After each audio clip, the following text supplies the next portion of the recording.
Have you ever wondered about the quiet children you see in old black and white movies from the middle of the last century? Their calm demeanor and composed nature often stand in stark contrast to the lively kids we see today. It makes you think about how different childhood must have been back then.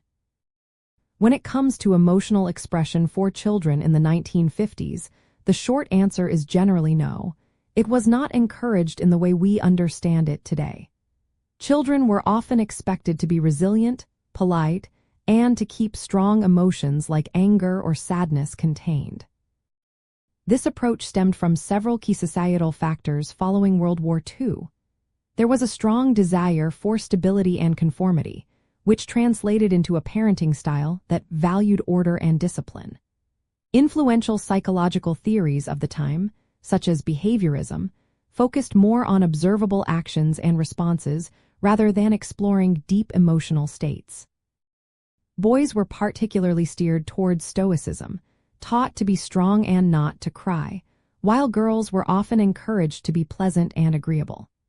Many parents genuinely believed that open displays of emotion could spoil a child or make them seem weak, aiming instead to raise self-controlled individuals ready for a structured world.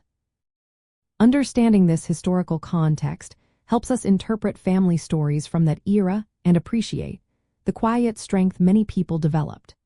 It also highlights the significant shift in our modern understanding of child development, where expressing and processing emotions is seen as vital for healthy growth.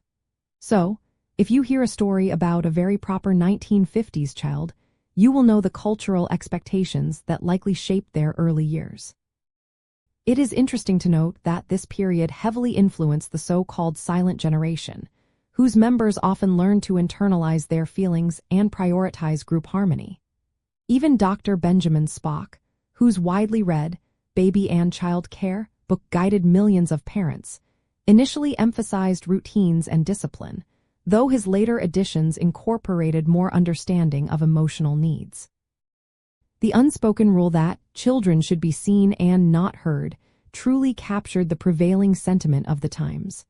This was not a lack of love, but rather a reflection of the era's beliefs about how to best prepare children for adulthood.